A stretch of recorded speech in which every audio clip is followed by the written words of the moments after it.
Another new mom, Catherine Zeta-Jones, is on the show today. And Michelle Pfeiffer, two beautiful, what we like to call skinny bitches, gorgeous. Yes. Real movie stars. Real movie stars, yes. Catherine Zeta-Jones and Michelle Pfeiffer always ignite the silver screen. But in the new film Sinbad, Legend of the Seven Seas, they're more animated than ever before. In this scene, Catherine goes toe-to-toe with Brad Pitt. Take a look. Egotistical. You spoiled. Disrespectful. Pretentious. Deluded. Pompous.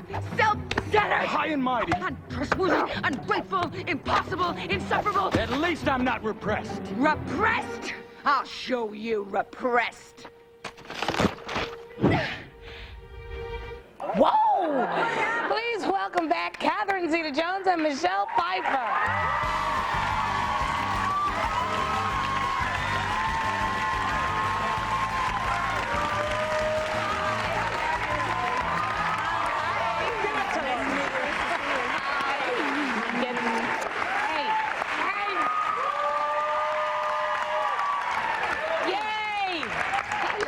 Okay, so we're going to get one thing out of the way. And in your bad books. Yes, you are. Congratulations on the baby. Thank you. Baby Karis. At last, it came out. Yes. I was pregnant for like 2 years or something. I feel like that's maybe. And congratulations on the Oscar also. Thank you. Congratulations. Thank you. Very much so. Now, I want to talk about Sinbad because Meredith has not been able to be quiet about this one. She loves this so much, and I think kids and adults are going to really, really like it. Yeah. Talking about your character, she reminds you of growing up with all those boys, didn't Yeah. you? Absolutely. Tough girl. If you can't beat them, join them. Absolutely. You know, and I have great brothers, and we were very close growing up. And you know, I was never really a tomboy because I liked the girly things too much. But I had to, you know, get down and get some mud on my knees, and I can hold my own too. Yeah, Marina, your character, she can also. Yeah, I didn't throw rocks that size at my brothers though. But See, that's why my daughter loved your character, because she's a powerful woman, and it was great. it's nice to see. It's wonderful to see. Especially in animation, where it's usually the princesses are in a tower, locked away, the damsels in distress. But it's just all those wonderful elements that we all have as women to see in a character is good for women and children and teenagers alike. But Lily also loved your character, Michelle, who's the evil goddess of chaos. And, and it's interesting that you did this animated film, because I've read that you don't like your voice at all. No, I don't. Why? What's the matter with your I'm voice? always surprised when they call me to do something like this. I don't know. I think most people don't like the sound of their own voice. I don't know. A lot of people I know don't. Yeah. It just sounds so much different in your head than the way it comes out. So then was it hard to take on this role? Because it's all your Well, voice. I've done, I mean, I've sort of gotten used to the fact that I don't like my voice because I hear it so much in the work that I do. But it is harder when you're not, when that's all there is. Exactly, yeah. And there's nothing else to sort of divert your attention. Catherine, what was it like working with Brad Pitt? Were you ever in the same room? No. No. I saw him like at the Golden Globes party or something, and I said, well, we've done a movie together.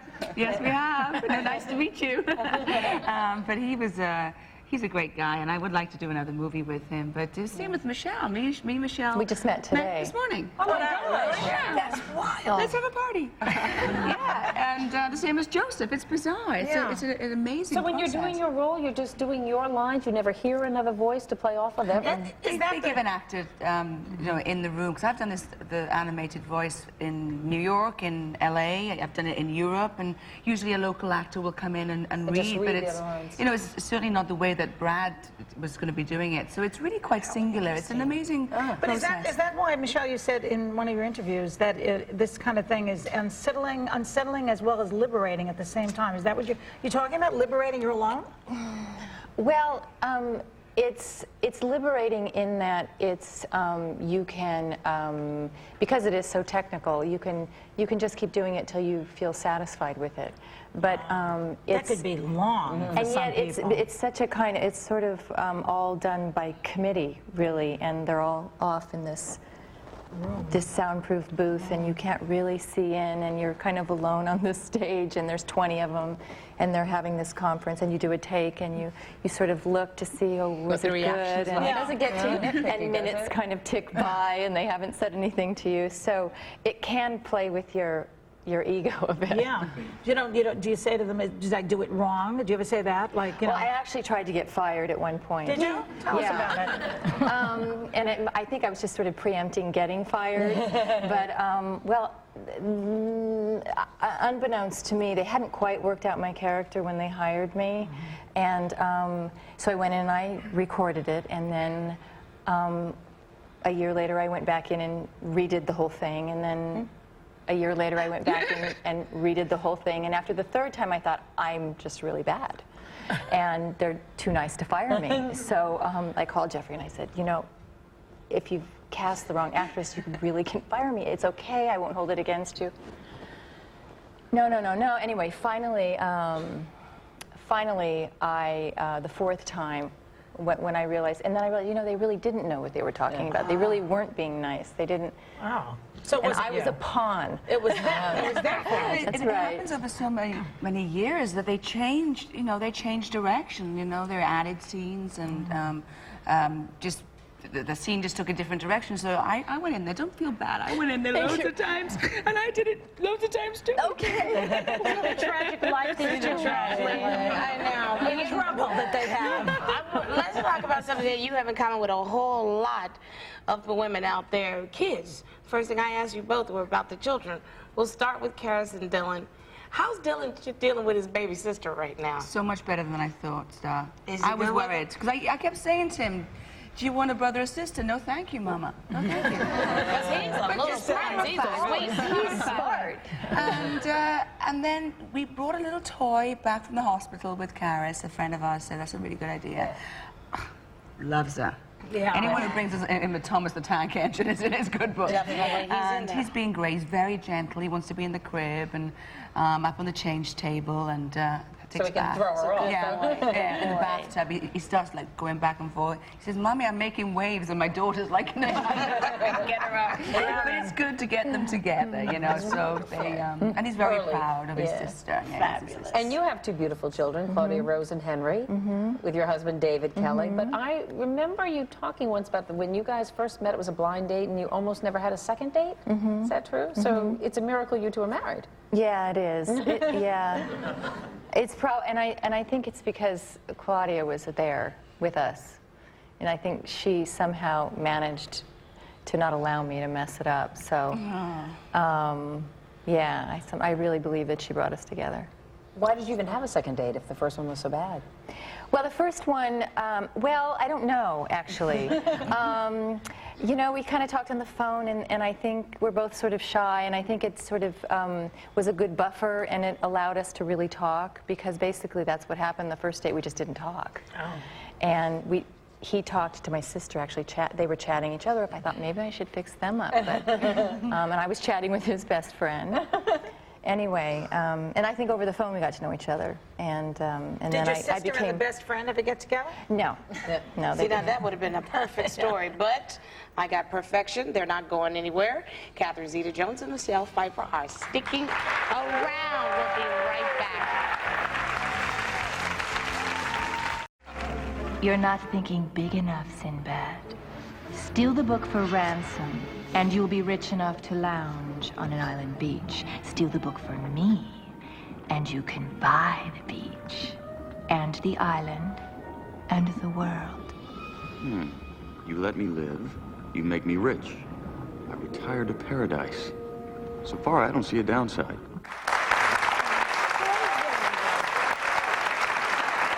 That was a clip from the film Sinbad, Legend of the Seven Seas, and we're back with Michelle Pfeiffer and Catherine Zeta-Jones, and that was your character we just saw, Michelle. That was my Your character. voice is great. I don't understand what problem you have with your voice, but you also don't like to be photographed. You don't like to look at your own movies. You could just live in a little closet. Yeah, actually. Yeah. Why can't you stand looking at yourself? You're good looking. Everybody likes to look at you. Oh, you know, I'm kind of critical. Yeah. And And that's just it. I mean, I love the process. I love acting. But I don't like when I have to actually, you know, judge it and critique it. And so it's best if I never see my work. A lot of actors are like that. They just don't want to see it. Are you like Yeah. that too, Catherine? Not really. No, I see things. Yeah. Yeah. You have to go to the premiere. You have to. So I always say, well, man, I better know what I'm going to go and see, you know. I know. When you saw yourself in Chicago, Catherine, did you say, wow, I'm good? Did you say that? Because No, we did. I was pregnant. I was going, wow, I was thin. Talking about that, like, whoa, I can't even walk up the stairs now. You Look are at me. such a fibber. That premiere night, you look stunningly Oh, gorgeous. thank you. Yeah, Miss, I won the Oscar. It was weird, though, because as I was getting less mobile, I seemed to be dancing faster on the stage, on the screen. You know, it's like quite bizarre. So, okay, we know that you won the Oscar for Chicago. Michael has two, your husband, Michael Douglas, in case you're living under a rock. What do you do with the 3 Oscars? Where are they? They're separated at birth. They're separated. I took mine to Bermuda. I said, you've got 2 in New York. So we did put mine in between in the cabinet. That looks kind of I sexy. take it you live in Bermuda. You didn't just leave it in Bermuda. Get to Bermuda, let's go to the beach. Goodbye, my darling. No, we have a house in Bermuda, so he's there. But my husband got a little jealous of old Oscar. I seem to be schlepping it around a lot. I was like, please don't drop that bag. I've got my Oscar. So I had to go and take it to New York to show my friends there, and I took it back to Bermuda, where it's now living happily. It's living happily at the beach. Michelle, I want to ask you something, because you've done over 30 films, and you've been nominated for 3 Oscars. Yes. And you played opposite, really, some of the sexy actors, and we want to know this. This is a girl thing, you know, and you're just going to have to answer it. Okay? You got Robert Redford, Al Pacino, George Clooney, Bruce Willis, Harrison Ford, and now Brad Pitt. Now, if you had to do the love scene over again, someone had a gun to your head, who would you pick to do it with? Well, it would have to be Brad, because I never really touched him.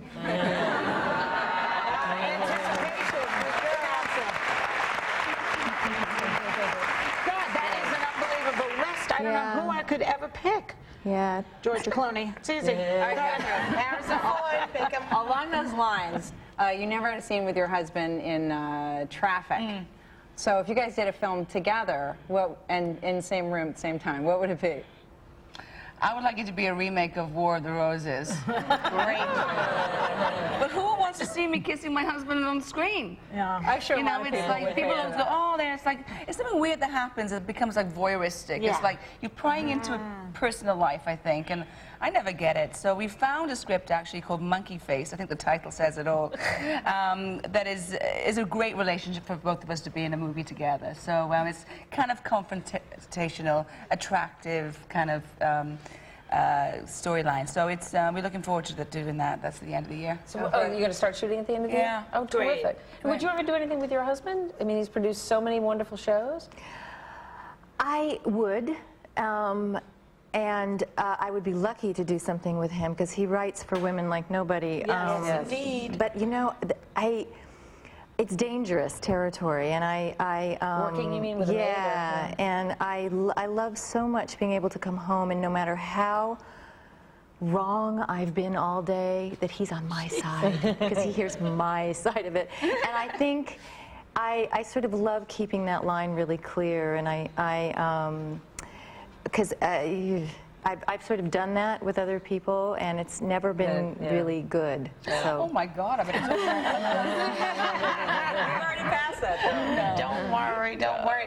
I got a little birdie told me that you really want to do, of all things, a Vegas show. Who told you that? Uncle Marty told me. Marty Richards, he produced you for Chicago. Yeah. Is it true, or was he faking? No, it's true. It's. I'm a frustrated lounge act, you know. And I want it, but Michelle's mortified. no, but I saw Celine's show. It's fantastic. Yes. It really is. But I like to do a bit tackier than that. I'd like to go back to old 70s Vegas, you know. You two should team up, because you did the Baker you Boys, did the Baker Michelle. Boys. So you're That's true. We could do the sequel, Yeah. and I don't know. I don't know where I'd be. Well, we could do backup. Girls, We will do. backup singers, The View. I would love to. I'd love to get a chance to So sing. that's when you hang it up. Well, good. We'll see you guys in Vegas next then, all right? All right. Until then, enjoy Sinbad. Our thanks to Michelle Pfeiffer and Catherine Zeta-Jones. Sinbad, Legend of the Seven Seas will be in theaters tomorrow. We'll be right back.